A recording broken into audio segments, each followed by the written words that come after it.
자, 오늘 2월 19일 아침입니다. 오늘도 하나님의 은혜와 사랑이 여러분들 가운데 또 여러분의 삶 가운데 기도 제목 가운데 함께 하시기를 간절히 소망합니다. 자, 신명기 21장 18절에서 23절 마지막 절까지를 제가 읽겠습니다. 신명기 21장 18절에서 23절. 사람에게 완악하고 패역한 아들이 있어 그의 아버지의 말이나 그 어머니의 말을 순종하지 아니하고 부모가 징계하여도 순종하지 아니하거든. 그의 부모가 그를 끌고 성문에 이르러 그 성읍 장로들에게 나아가서 그 성읍 장로들에게 말하기를 우리의 이 자식은 완악하고 패역하여 우리 말을 듣지 아니하고 방탕하며 술에 잠긴 자라 하면 그 성읍의 모든 사람들이 그를 돌로 쳐 죽일지니 이같이 내가 너희 중에서 악을 제하라. 그리하면 온 이스라엘이 듣고 두려워하리라. 사람이 만일 죽을 죄를 범함으로 내가 그를 죽여 나무에 달거든 그 시체를 나무 위에 밤새도록 두지 말고 그날에 장사하여 내 하나님 여호와께서 내게 기업으로 주신 땅을 더럽히지 말라. 나무에 달린 자는 하나님께 저주를 받았음이니라. 아멘. 오늘 이 말씀으로 우리 하나님의 음성 듣기를 소망합니다. 우리가 자녀 교육에 대해서 참 많이 어려움을 느끼죠. 또 내 뜻대로 되는 것이 다 있지만 결코 끝까지 내 뜻대로 되지 않는 건 자녀들이더라라고 하는 그런 이야기도 종종 듣곤 합니다. 자녀를 어떻게 키워야 하는지 조금만 관심을 많이 가져도 간섭이라고 생각하고 또 조금만 자유를 줘도 또 방치한다고 짜증을 내는 그런 자녀들 앞에서 부모는 어찌할 바를 모르는 그런 모습을 또 종종 겪게 됩니다. 특별히 자녀들의 신앙 문제가 부모들에게는 큰 이슈 아닙니까? 내 품에 있을 때는 뭐 억지로라도 하겠지만 내 품을 떠나고 난 다음에는 또 나에게는 종교의 자유가 있습니다. 뭐 그런 인권입니다. 그게 라고 나한테 강조하지 말라고 하는 그런 아이들을 보면서 참 마음이 힘들어하는 그런 부모님들도 계시죠. 이슈가 그거예요. 한국 사회는 특히나 더 그렇습니다. 입시 전쟁에 놓여 있는 아이들 아닙니까? 특별히 중고등학교 이 6년의 기간은 좋은 대학에 가기 위해서 모든 것을 희생합니다. 그 기간 동안에 부모들도요, 그 아이들의 눈치를 보면서 살아갑니다. 그 모든 것에는 내려놓은 모든 것에는 신앙도 포함이 되잖아요. 주일에 교회 가서 예배하는 것보다 학원에 특강이 있다 그러면 그것 듣는 걸 더 선호합니다. 믿음의 부모 중에는 주일에 학원 특강에 마음으로는 참 가기를 원하는데 말을 못해요. 근데 아이들이 그 특강 들으러 가야 된다고 보내달라고 하면 속으로 겉으로는 드러내지 않지만 속으로 그렇게 좋아합니다. 그렇게 해서 대학을 갔어요. 그랬더니 자녀는 어떻게 됩니까? 신앙의 뿌리가 없으니까 넘어질 수밖에요. 흔들릴 수밖에요. 그러면서 점점 교회를 멀리합니다. 이게 오랫동안 이어져 온, 그래서 점점 올라가면 나이가 들면 들수록 신앙의 이 연령대가 올라갈수록 점점 줄어드는 것이 얼마나 눈에 보이지 않습니까? 세상의 문화가 좋습니다. 더 그럴 듯도 해요. 그래서 부모를 떠나 있는 그것을 즐기는 것들이 참 많습니다. 그제서야 부모는 담당 목회자에게 기도 부탁을 합니다. 교회 열심히 다니게 해달라고, 좋은 믿음의 사람을 그곳에서 만나게 해달라고 그렇게 좀 기도 부탁을 합니다. 저도 그렇게 기도를 하죠. 이제서야 주님을 찾습니다. 이거 제가 만들어낸 이야기가 아니라 제가 고등부를 담당하던 그때에 우리 만났던 부모님들의 이야기예요. 제가 직접 겪은 이야기들을 아주 간략하게 정리해 본 겁니다. 여러분, 믿음의 가정, 신앙의 가정이란 어떤 가정을 말합니까? 단순히 교회 다니는 가정은 아닐 것입니다. 그 가정이 그 가정의 가장이 누구인지, 아빠인지, 나이가 많이 든 할아버지인지, 가정이 육적인 가장 말고요. 정말 그 가정이 흘러내려가는, 생활해 가는 그 과정 가운데 가장이 누구냐라는 겁니다. 믿음의 가정은 주님이십니다. 주님 외에는 가장이 없습니다. 신앙의 가정은 하나님 중심으로 사는 신앙인이 모인 작은 공동체이기 때문에 그 가정에서 보여지는 것은 당연히 주님의 성품일 것이고 주님의 향기가 드러나는 가정이게 되는 겁니다.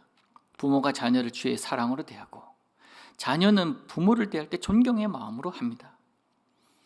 가정이 흔들리는 이유가 많이 있겠지만 그 중에 하나가 자기 것을 고집하고 자기 것을 내려놓지 못하기 때문일 겁니다. 그리고 기대치가 높은 것일 수도 있습니다. 그 기대치에 도달하지 못하기 때문에 실망하고 좌절하고 우리는 불행하다 얘기를 하고 때로는 무시하게 되는 것 아닙니까? 그렇다면 그 기대치를 낮추면 어떻게 될까? 당연히 낮춘 만큼 만족이 높겠죠. 이게 이스라엘 가정이었습니다. 이스라엘의 가정에는 나가 없습니다. 주님만 계십니다.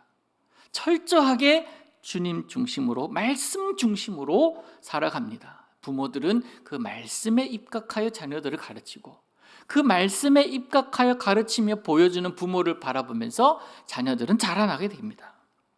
철저하게 하나님 중심으로 살아가는 가정인 거예요. 오늘 굉장히 서론이 좀 길었습니다. 여기까지가 서론이에요. 자녀에 관한 이야기입니다. 이스라엘 가정에 아들이 있습니다. 오늘 본문 이야기입니다. 이 아들이 하나님 잘 믿고 부모에게 순종하고 효도하면 별 문제가 없겠지만 불행하게도 완악하고 패역한 아들이다. 지금 오늘 본문은 그 얘기합니다. 그러면 어떻게 해야 하느냐라는 겁니까? 오늘 성경은 뭐라고 이야기합니까? 죽여라 하고 이야기를 하고 있습니다. 오늘 본문 그대로 할 수 있을까요? 부모가 아들을 죽음으로 내몰아 버립니다. 이 완악한 아들, 패역한 아들을 성읍 장로들에게 데려가서 고발합니다. 그게 20절인데요. 우리 이 자식은 완악하고 패역하여 우리 말을 듣지 않고 방탕하며 술을 즐깁니다.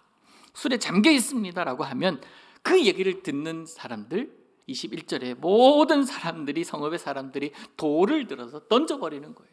죽여버립니다. 이게 이스라엘의 모습입니다. 그렇게 함으로 이스라엘 그 거룩한 땅에 악이 제하여지기를 원하는 마음으로 그렇게 했던 거예요. 잔인합니다. 그런데 이렇게 해서 이스라엘 내에서의 악을 제해야 하는 것이 바로 이스라엘의 가정이었고 부모였습니다. 저는 여러분에게 오늘 말씀대로 사십시오라고 말씀드리지 않겠습니다. 그리고 지금 왜냐하면 이 모습은요 그들에게 모습이고 우리에게 원하시는 모습은 그게 아니에요. 다릅니다. 시대가 다르고 현실이 다르잖아요. 우리는 이 시대를 살아가는 사람들입니다. 이 시대 가운데는 이 시대에 맞는, 이 시대에 하나님 보여주기를 원하시는 그런 신앙인의 모습이 있습니다. 신앙인으로서의 부모는 늘 평소에 자식들에게 신앙적인 모습을 보이므로 자식들이 신앙의 모습, 믿음의 사람의 모습은 어떤 것인지를 볼 수 있게 해줘야 되는 것이 당연합니다. 그리고 그 본 것을 그대로 행하면서 또 그것을 이어가면서 대대로 이어가면서 살아가는 것이 바로 신앙인의 가정 아니겠습니까? 자녀에게 보이는 부족함, 그것을 지적하는 것으로 부모 역할 다 하고 있다고 생각해서는 안 됩니다. 조그마한 문제가 생겼을 때에 부모가 그 문제를 놓고 그 고민하는 모습을, 염려하는 모습, 근심하는 모습을 자녀식들에게 보여준다면 자식은요 불안할 수밖에 없어요. 자식 역시 알지도 못하지만 똑같이 근심하게 됩니다. 그럼 그 가정에는 뭐가 있습니까? 근심밖에 없는 거예요. 믿음의 부모란 그 모습이 아닌 거예요. 믿음의 부모는 어떤 모습이든 주님께 맡기는 모습, 어떤 문제든지 주님께 아뢰는 모습, 그 모습을 보여주는 것, 그게 바로 믿음의 가정의 모습이 아니겠습니까? 주님이 우리 자녀들의 부모라면, 우리 자녀들이 아버지가 우리 주님이시라면 우리 주님은 어떻게 하셨을까를 생각할 수 있어야 됩니다.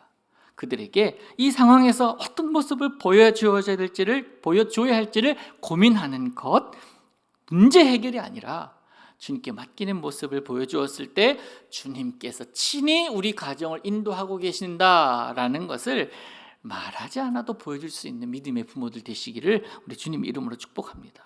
그래서 부모 여러분, 하나님의 은혜 땅에서 우리는 살아가는 자이니 그 은혜를 잊지 않고 살아가는 것, 그러면서 그 또다시 공급해 주시는 주님의 은혜로 오늘 살아가는 부모가 되시기를 원하고, 자녀 여러분은 오늘 성경에 나오는 대로 돌맞을 짓 하지 않으시기를 바라요. 너무 극단적인 이야기지만 부모에게 순종하되 주님 모시듯 주님 대하듯 대하시라는 거예요. 그게 바로 믿음의 자녀의 분명한 모습입니다. 이게 하나님의 소유된 백성의 모습이다라는 것입니다. 오늘도 우리 하나님 중심으로 살아가기를 원합니다. 우리 주님 우리에게 그 모습 보기를 원하심을 잊지 않고 살아가는 여러분 되실 수 있기를 우리 예수님의 이름으로 축복합니다. 자, 오늘도 123 기도 운동으로 나아갑니다. 하나님의 법도와 하나님의 은혜를 늘 기억하면서 오늘도 내게 주신 모든 상황 속에서 하나님이 흡족해 하시는 삶을 살아가게 하옵소서. 코로나 상황이 길어지면서 많이 지쳐감을 느낍니다. 뜻밖의 은혜를 내리시어 감사와 찬송의 고백이 이전보다 더욱 깊어지게 하옵소서. 내 주변의 어려운 자들을 외면하지 않게 하시고 그들에게 하나님의 사랑을 조건 없이 나누게 하시며 그 나눔을 통하여 예수님의 사랑이 우리를 통해 흘러가게 하옵소서. 아멘. 하늘에 계신 우리 아버지여, 이름이 거룩히 여김을 받으시오며 나라의 임하옵시며 뜻이 하늘에서 이룬 것 같이 땅에서도 이루어지이다. 오늘날 우리에게 일용할 양식을 주옵시고 우리가 우리에게 죄 지은 자를 사하여 준 것 같이 우리 죄를 사하여 주옵시고 우리를 시험에 들게 하지 마옵시고 다만 악에서 구하옵소서. 대개 나라와 권세와 영광이 아버지께 영원히 있사옵나이다. 아멘.